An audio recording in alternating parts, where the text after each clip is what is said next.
ኣብ ክልል ትግራይ ሃገራዊ ምክክር ንምጅማር ምስ መዳርግቲ ኣካላት ተኸታታሊ ዘተ ይካየድ ከም ዘሎ ኮሚሽን ምክክር ኢትዮጵያ ኣፍሊጦላ። ውድብ ዓረና ትግራይ ብወገኑ ኮሚሽን ምክክር ኢትዮጵያ ኣብ ዘዳለወ መድረኽ ዘተ ከም ዘይተሳተፈ ኣፍሊጦም። ኣብ ክልል ትግራይ መስርሕ ምክክር ንምጅማር ምስ ግዜያዊ ምምሕዳር እቲ ክልልን ፖለቲካዊ ውድባት ምሁራትን ሲቪል ማሕበራትን ተኸታታሊ ዘተ ይካየድ ከም ዘሎ ሃገራዊ ኮሚሽን ምክክር ኢትዮጵያ ኣፍሊጦላ። ወሃብ ቃልቲ ኮሚሽን ኣይተ ታደሰ ጥበቡ ንጋዜጣ ፕላስ ኣብ ዝሃቦ ሓበሬታ እዚ ተኸታታሊ ዘተታት ኣብ መስርሕ ኣብ ምርድዳን ምእራምን ጎግያ ሓበሬታ ዝህሉ ሓጓፋት ግንዛበ ኣብ ምምላዕ ዓብዪ ኣበርክቶ ይገብረላ ኢሎም። ክልል ትግራይ ብሰንኪ ኩናትን ፖለቲካዊ ዘይምርግጋን ከም ካልኦት ክልላት ነቲ መደብ ኣብ እዋኑ ከካይድ እኳ እንተዘይካለ ኣብ ዝዋን ዝካየድ ዘሎ ሓበራዊ ምክክር እቲ ክልል ኣጀንዶን ተሳተፍትን ንምግላጽ ምቹው ባይታ ንምፍጣር ዝዓለመ ምዃኑ ኣብሪሄላ። እቲ ወሃቢ ቃል ኣብ ዝሃቦ መግለጺ ተሳትፎ ክልል ትግራይ ንዕውትነት መስርሕ ምክክርን ኢትዮጵያ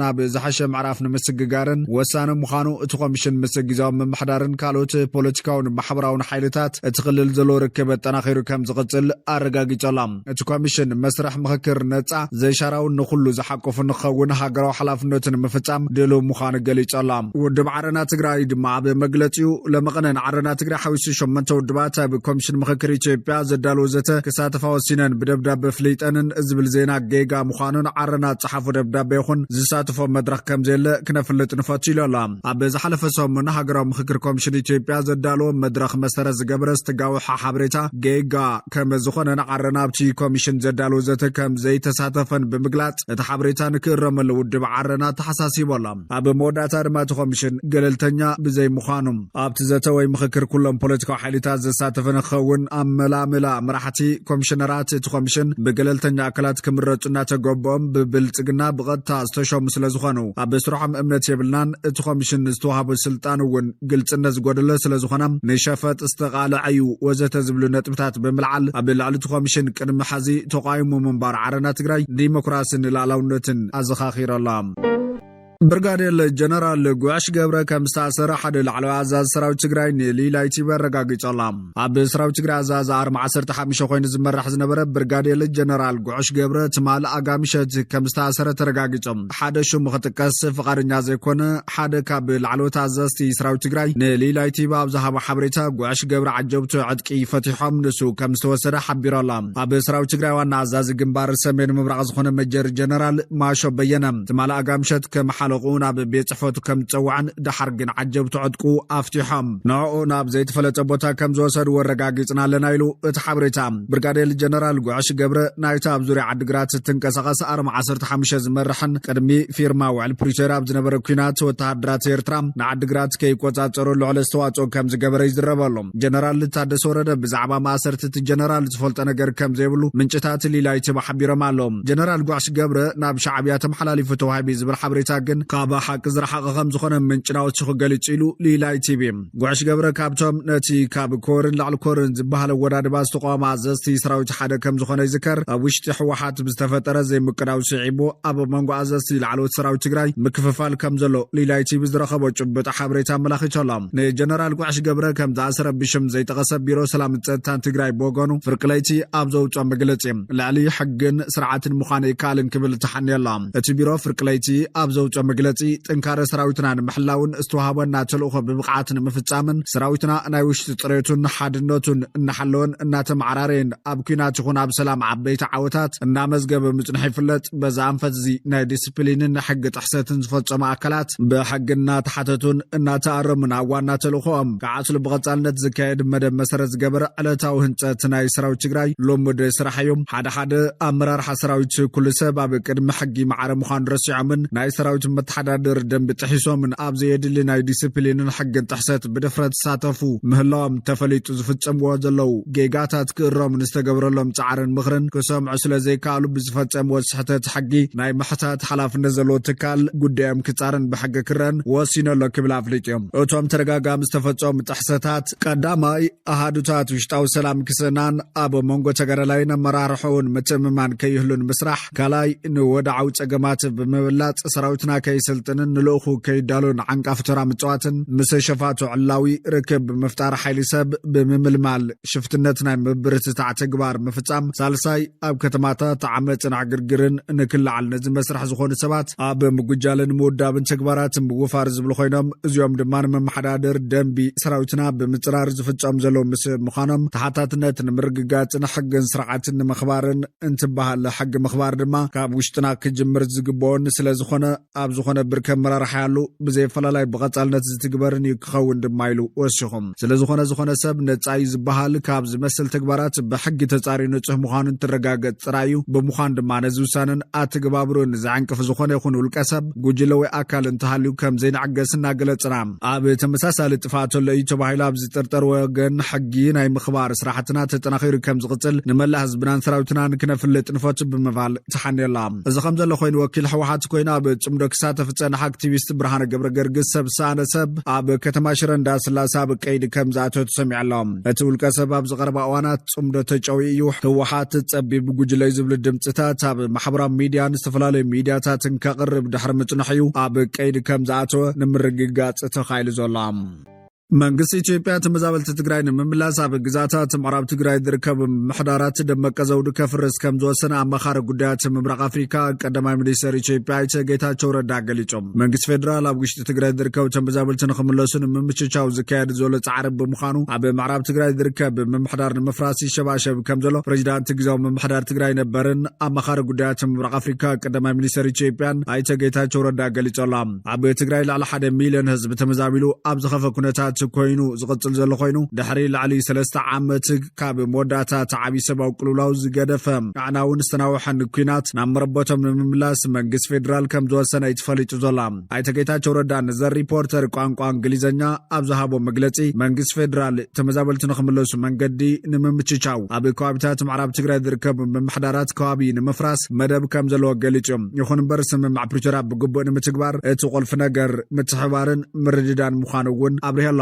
ሓሙስ ናብ ከተማ ሕሞራ ዝኣተወ ኣምባሳደር ኤርቪን ማሲንጋ ካብ ፖለቲካን ላዕሊ ህዝቢ ቀዳምነት ክወሃብ ማሕፀንታ ኣቕሪቡ እዩ ኣብቲ ንኽልተ ዓመት ዝቐጸለ ደማዊ ኩናት ትግራይ ብኣማይተ ሽሓት ዝቑፀሩ ተጋሩ ተፈናቐልቲ ካብቲ ዞባ ናብ ማእኸል ትግራይን ሱዳንን ከም ዝተፈናቐሉ ይፍለጥ እዩ ኣብዚ እዋን እዚ ኣብ መቐለ ዝርከብዎም ቦታታት ኣብ ማዓስከራት ተመዛበልቲ ተዓቂቦም ናብ መረበቶም ዝምለሱሉ ዕድል ክረኽቡ ይጽበየሎም እቶም ንዝሓለፉ 5 ዓመታት ኣብ ማዕቆ ተመዛበልቲ ኣብ ዝተቐደደ ኬንዳ ኣደዳ ፀሓይን ቁርን ኮይኖም ዝርከቡ ተፈናቐልቲ ብመሰረትነት ኩናት ደው ዘበለ ስምምዕ ሰላም ፕሪቶርያ ውሕስነት ወሃብዎም ናብ ቦቶም ክምለሱ እዮም ዝጠልቡ ዘሎም ናይ ኢትዮጵያ ውሽጣዊ ግጭታት ነባር ፍታሕ ተግባራዊ ብምግባር ናይ ውሽጢ ተመዛበልቲ ናብ መረበቶም ብምምላስ ንህዝቢ ቀዳምነት ምሃብ ግዝዩ ክብል እቲ ኣሜሪካዊ ኣምባሳደር ገሊጾም ግዳያት ግጭት ዝኾኑ ቆልዑ ናብ ቤት ትምህርቲ ክምለሱ ምርግጋጽን ኣገልግሎት ጥዕና ከም ዝረኽቡ ብምግባርን ወሳኒ ምዃኑ እውን ጠቒሶም ብሽም ዕጥቃዊ ቃልሲ ዝግበር ሕጊ ኣልቦነት ክቋረጽ ከም ዝበለ እውን እቲ ብኤምባሲ ኣሜሪካ በአዲስ ኣበባ ዝወፅእ ሓበሬታ ይጠቅስ ኣይተ ጌታቸው ረዳ ንዘ ሪፖርተር ተመሳሳሊ መርገጺ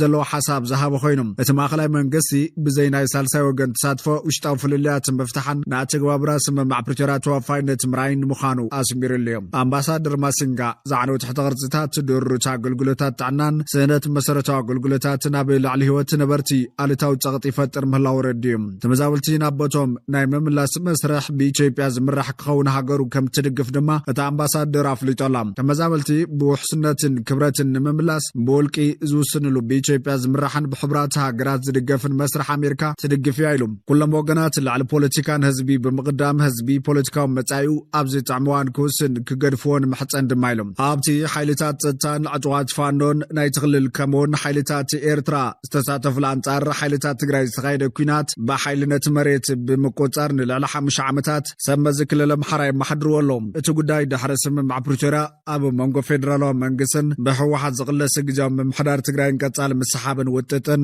ዘስዓበ ኮይኑ እዩ ብጀነራል ታደሰ ወረደ ዝምራሕ ግዜያዊ ምምሕዳር ትግራይ ነቶም ኣብ ከቢድ ፀገም ወዲቖም ዘለዉ ተመዛበልቲ ናብ መረበቶም ክመልሶም ዘይምኽኣሉ ክንቀፍ ፀንሐ እዩ ምሳዘሰ ሓይልታት ትግራይን መራሕቲ ሕወሓትን ብዘይምቅዳው ስልጣኑ ረኪቡ ካብ ትግራይ ዝወፅእ ፕሬዚዳንት ግዜያዊ ምምሕዳር ዝነበረ ጌታቸው ረዳ ግን ተመዛበልቲ ከይምለሱ ዕንቅፋት ዝኸውን ዘሎ ሕወሓትን እቲ ግዜያዊ ምምሕዳር ምዃኑ እዩ ዝኸስስ መራሕቲ ትግራይ ብወገኖም ፌደራላዊ መንግስቲ ብመሰረት ስምምዕ ፕሪቶርያ ሽራ ንሓይልታት ጸጥታ ክልል ኣምሓራ ካብ ምዕራብ ትግራይ ይኹን ካልኦት ሰሓብቲ ቦታታት ብምውጻእ ተመዛበልቲ ከም ዝምለሱ ኣብ ምግባር ሓላፍነተይ ተዋጽን ክብልዮም ዝኸሶም ጌታቸው ረዳ ዝርከቦም ሰንበዝ ፌደራልን ክልል ኣምሓራን እቶም ተጋሩ ተመዛበልቲ ብውልቂ ናብቲ ዞባ ክምለሱ ከም ዝኽእሉ እዮም ዝምግቶም ብዙሓት ካብቶም ተፈናቐልቲ ግን ናብቲ ሓይልታት ኣምሓራን ፌደራልን ዝቆጻጸርዎ ቦታታት ብውልቆም ክምለሱን ህይወቶም ውሕስነት ከም ዘይብሉ እዮም ዝገልጹም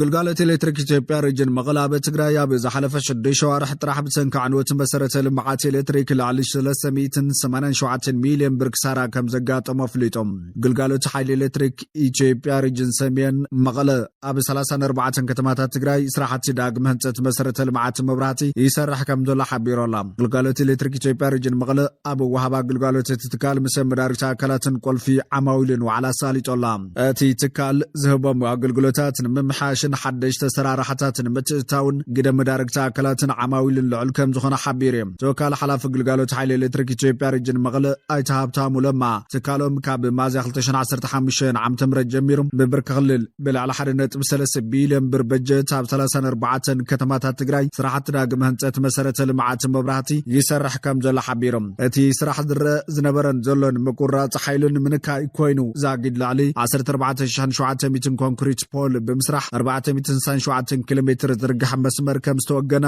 ገሊጾላ እዚ ድማ 80 ሚታዊ እቲ ዝተተሓዘ ትልሚ ምዃኑ ሓቢሮም ኣይተ ሃፍታሙ ንቐጻል ድማ ኣብ 8 ከተማታት ትግራይ ማለቱን ከተማታት ላማጣ መኾኒ ዓዲግራት ዓብዪ ዓዲ ዓዲ ጉዶ ማዕጽቢ ብዘትን ዕዳጋ ሓሙስን ስራሕቲ ዳግመ ህንፀት መሰረተ ልምዓት ኤሌክትሪክ ንምስራሕ ተሊሙ ይሰርሕ ከም ዘሎ ተዛሪቦም እተን ከተማታት ዝተመረጸለን ምኽንያት ድማ ጽዑቕን ነዊሕ ሰዓት ጸንሕን ምቁራጽ ሓይሊ መብራህቲ ዘጋጥመን ብምዃኑ እዮም ተሳተፍቲ ዋዕላ ብግዶም ግልጋሎት ሓይሊ ኤሌክትሪክ ኢትዮጵያ ሪጅን መቐለ ኣገልግሎቱ ንምስፋሕን ንምዝማን ዝገብሮ ዘሎ ጻዕሪ ዝተባብዕ ከም ዝኾነ ብምግላጽ ኣብ ወሃባ ኣገልግሎትን መቁራጽ ሓይልን ዘሎ ጸገም ከቢድ ብምዃኑ ብዘላቕነት ንምፍታሕ ክሰርሕ ተማሓጺኖም ኣለዎም መንገዲ ኣየር ኢትዮጵያ ንድሕነት ተጓዓዝቲ ሰራሕተኛታት ነፈርትን ክበሃል ኣብ እዋን በረራ ፓወር ባንክ ሓዊሱ ዝኾነ ናይ ሊቲየም ኣዮን ባትሪ ዘለዎም ናይ ኤሌክትሮኒክስ መሳርሕታት ምጥቃም ዝተኸልከለ ምዃኑ ኣፍሊጦም ብተወሳኺ እዞም መሳርሕታት እዚኦም ኣብ ውሽጢ ነፋሪት ካብ ተጓዓዛይ ላዕሊ ኣብ ዝርከብ ናይ ሻንጣ መቐመጢ ክቕመጡ ከም ዘይብሎም ተገሊጾሎም ኣብ ክንዱ ኣብ ትሕቲ ወንበር ናይቲ ተጓዓዛይ ክቕመጡ ከም ዝግባእ እቲ መምርሒ ገንዝብ እዚ ዝኾነሉ ምኽንያት ድማ ባትሪታት እንተነዲዶም ወይ እንተተቓፂሎም ብቐሊሉ ንምቁጻር ምእንቲ መንገዲ ኣየር ኢትዮጵያ ምስ ሊቲየም ባትሪታት ዝተተሓዙ ንጹር ናይ ድሕነት ሕግታት የተግብር ምህላው ብምግላጽ ተጓዓዝቲ ነዚ መምርሒ እዚ ብጥንቃቐ ክኽተልዎ ጻውዒት ተቕሪቦላ ብኻልእ ወገን ኣብ ኢትዮጵያ በብዓመቱ ብሕማም መንሽሮ ወይ ድማ ካንሰር ካብ ዝጥቅዑ ካብ 6,000 ክሳብ 8,000 ህጻናት ውሽጢ ሕክምናዊ ኣገልግሎት ዝረኽቡ ካብ 25 ሚእታዊ ንታሕቲ ጥራይ ምዃኖም ማሕበር ሕክምና ደምን ካንሰርን ህጻናት ኢትዮጵያ ኣፍሊጦም እቶም ዝተረፉ 75 ዝኾኑ ህጻናት ግና ኣብ ጥቕኦም ናይ ሕክምና ትካላት ብዘይምህላውን ብሰንኪ ከቢድ ናይ ገንዘብ ሕፅረትን ኣድላይ ሕክምና ከይረኸቡ ንሞት ይቃልዑ ኣለዉ ተባሂሉላ ፕሬዚዳንት ማሕበር ዶክተር ኣብየል ሃይሉ እዚ ማሕበር እዚ ብምስራቱ ንበዓል ሞያታትን መዳርግቲ ኣካላትን ብሓባር ብምውዳድ ነቲ ጸገም ሳይነሳዊ ምላሽ ንምሃብ ዝዓለመ ምዃኑ ገሊጾም እዚ ድማ ኣብ ኢትዮጵያ ንዕብየት ሕክምና ደምን ካንሰርን ህፃናት ሓድሽ ምዕራፍ ከም ዝኾነ ኣስሚሩሎም ሓደ ህፃን እኳ ብካንሰር ክመውት የብሉን ዝብል ዓለም ለኻዊ መምርሒ ኣብ ኢትዮጵያ ተግባራዊ ንምግባር መንግስትን ገበርቲ ሰናይ ትካላትን ኣብ ጎኒ እቲ ማሕበር ክስለፉ ድማ ጻውዒት ተቕሪቦላ እቲ ማሕበር ንተበጻሕነት ሕክምና ንምስፍሕፋሕ ዓቕሚ ሰብ ንምህናፅን መድሓኒታትን ናይ ሕክምና ግብኣታትን ብብቑዕ ኩነታት ንምቕራብ ቆሪጹ ከም ዝሰርሕ ተገሊጾም እስጉምቲ እዚ ብካንሰር ዝጥቅዑ ህፃናት ንምድሓን ወሳኒ ተራ ከም ዘሎ ኣብቲ ናይ ምስረታ ስነ ስርዓት ተሓቢሮሎ ኣሃዱታት ኤርትራ ምንቅስቓስ ከም ዝጀመራት ሰሚዖም ኣሃዱታት ሓይሊ ባሕሪ ኤርትራ ናብ ኣንፈት ፖርት ሱዳን ምንቅስቓስ የካይድ ከም ዘሎ ተፈሊጦላ ኣሃዱታት ሓይሊ ባሕሪ ኤርትራ ኣሃዱ ወሃቢ ደገፍን ጸጥታን ርጋትን ገማግም ቀይሕ ባሕሪ ንምሕላው ዓሊሙ ኣብ ፖርት ሱዳን ምንቅስቓስ የካይደሎ ክብል ኣልባድ ኒውስ ሓቢሮላ ብመሰረተ ኣልባድ ዝተረኸበ ሓበሬታ ሓይሊ ባሕሪ ኤርትራ ዘመናውያን ናይ ውግእ መራኸቢ ዓጪቑ ኣሃዱ ወሃቢ ደገፍ ከበድቲ ተጽዋራት ኣብ ገማግም ፖርት ሱዳን ምንቅስቓሳት የካይድ ከም ዘሎ ተፈሊጦም ዓላማት ምንቅስቓስ ብቐንዱ ጉዳይ ግጭት ሱዳን ተጠቂሞም ንጸጥታን ሰላምን ቀይሕ ባሕሪ ኣብ ሓደጋ ዘእቱ ዘይሕጋዊ ምንቅስቓሳት ቀርሰንትን ሽበራውያንን ባእታታትን ከምኡውን መዝመዝቲ ናይ ወፃኢ ሓይልታት ምትእትታዋት ንምግታእ ምዃኑ ክፍለጥ ተኻኢሎላ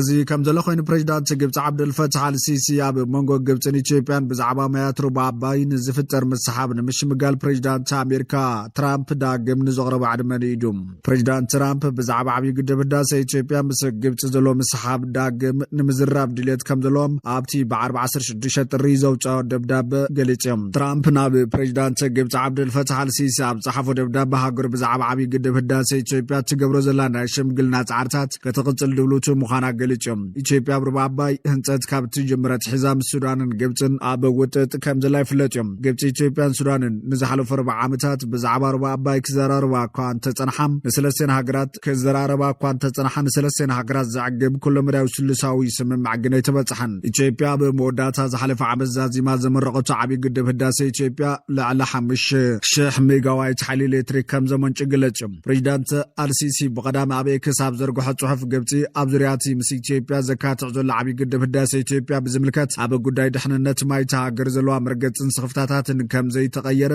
ሓቢሮም በዚ መሰረት ትራምፕ ንኽልቲአን ሃገራትን ምሽምጋል ዘቕረበ ሓሳብ ከም ዝነኣደ ጸብጻብ ሮይተርስ የመላኽት ሱዳን ብወገና ብሰንከቲ ኢትዮጵያ ብሩባ ኣባይ ዝሃነጸቶ መመንጫዊ ጸዓት ብዛዕባ ምቁጻርን ድሕነትን ናይ ገዛ ርእሳ ቀረብ ማይን ዲጋታትን ስኽፍታ ገሊጻ ኣላ መራሒ ሰራዊት ሱዳን ዓብደልፈታሕ አልቡርሃን ነቲ ትራምፕ ዘቕረቦ ናይ ሽምግልና ዕድመ ብሓጎስ ከም ዝተቐበሎ እቲ ጸብጻብ ይጠቅስ ትራምፕ ኣብ ቀዳማይ እብረ ስልጣኑ ብዛዕባ ግድብ ህዳሴ ንሰለስተ ሃገራት ከዛት ጀሚር እኳ እንተነበረ ኣብ ወሰንቲ ነጥብታት ግን ኣብ ስምምዕ ክበጽሕ ኣይተኻለን ግብፅን ሱዳንን ኢትዮጵያ ኣብ ሩባ ኣባይ ዝሃነጸቶ ዓብይ ግድብ ህዳሴ ንሃገራት ተፋሰስ ኣባይ ንባራ ሓደጋ ከም ዘስዕብ ተደጋጋሚ ገሊጸን እየን ፕሬዚዳንት ትራምፕ ኣብ ደብዳቤው ኣብ ዞባ ዝኾነት ሃገር ንበይና ክቡር ጸጋታት ሩባ ኣባይ ክትቆጻጸርን ኣብ መስርሕ ንጎራብታ ክትጎድን የብላን ብምባል ጉዳይ ንነዊሕ ዓመታት ኣብ ዘይምርድዳእ ጽንሐ ሃገራት ንምፍታሕ ድሌት ከም ዘለዎ ገሊጾም ትራምፕ ኣብ ማሕበራዊ መራኸብታት ኣብ ዘካፈሎ ደብዳቤ ኣነን ኣባላተይን ኣገዳስነት ሩባ ኣባይ ንግብፅን ህዝባን ንርዳይና ኢሎም ፕሬዚዳንት ትራምፕ ብተደጋጋሚ 7 ኩናት ዓለም ዶ ቢልኤ ክብል ጸኒሑ እቲ ሓደ ኣብ መንጎ ኢትዮጵያን ግብፅን ዘሎ መሰሓብ እዩ ክብል ይዝገለጽ ትራምፕ ኣብ ደብዳቤው ብትክክለኛ ቴክኒካዊ ክእለት ፍትሓውን ግልጽን ዘተከመውን ሓያል ናይ ኣሜሪካ ናይ ምቁጽጻርን ምዋሃድን ተራ ምስ ኩለን ሃገራት ተፋሰስ ሩባ ኣባይ ኣብ ነባር ስምምዕ ክንበጽሕ ንኽእል ኢና ዝብል ተስፉ ገሊጾም ወስኹ ድማ ግብፅን ሱዳንን ኣብ እዋን ደርቅን ነዊሕ እዋን ጸንሐ ደረቕ እዋንን ክግመት ዝኽእል ማይ ንክፍኖ ኢትዮጵያ ድማ ሩይ መጠን ሓይሊ ኤሌክትሪክ ከተመንጩ ዘኽእል ኮይኑ ገለ ካብኡ ናብ ግብፅን ሱዳንን ክቐርብ ወይ ክሽየጥ ይኽእል እዮም ፕሬዚዳንት ኣሜሪካ ብደብዳቤው ኣብ ልዕሊ ዓብይ ግድብ ህዳሴ ኢትዮጵያ ዝተፈጠረ መስሓብ ብመንጽር ዘላቒ ዘባዊ ምርግጋር ልዑል ቀዳምነት ዝወሃቦ ምዃኑ ገሊጾም ኣብ ማእኸላይ ምብራቕን ኣፍሪካን ዘላቒ ሰላም ከሎ ኣብ ስርሐሉ ዘሎ እዋን ብዛዕባ ዓብይ ግድብ ህዳሴ ኢትዮጵያ ዘሎ መስሓብ ምፍታሕ ቁልፊ ኣጀንዳ ኢሎም እቲ ናብ ፕሬዚዳንት አልሲሲ ዝተላኸ ደብዳቤ ናብ ፕሬዚዳንት ኢትዮጵያ ታዬ አጽቀሥላሴ ፕሬዚዳንት ሱዳን ዓብደልፈታሕ አልቡርሃን ከምኡውን ኣብቲ ዞባ ልዑል ጽልዋ ዘሎም ወራሲ ዘውዲ ስዑድ ዓረብ ልዑል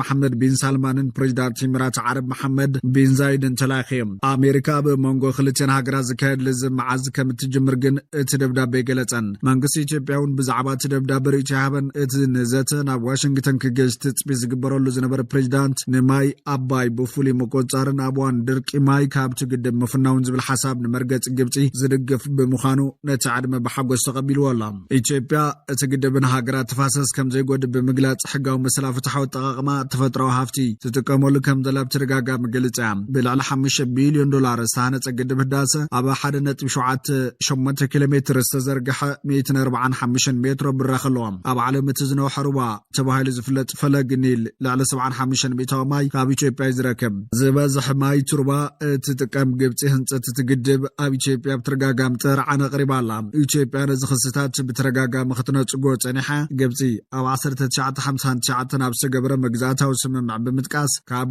ማያት ቱርባ ዝበዝሕ ብጽሒት ክህልዋ ዝፈቅደላን ማያት ቱርባ ጥራይ ክትጥቀመሉ ከም እትደልን እዚ ኩነታት ክቕየር የብሉን ክትብል ትማጎት ኢትዮጵያ ብጽሒት ኣብ ዘረጋግጽ መንገዲ ፍትሓውን ርትዓውን ኣጠቓቕማ ሩባ ኣባይ ብዝምልከት ስምምዕ ከም እትደሊ ዓብይ ግድብ ህዳሴ ድማ ንውሕስነት ማይ ግብፂ ኣብ ሓደጋ ዘየእቱ ምዃኑ ብተደጋጋሚ ገሊጻ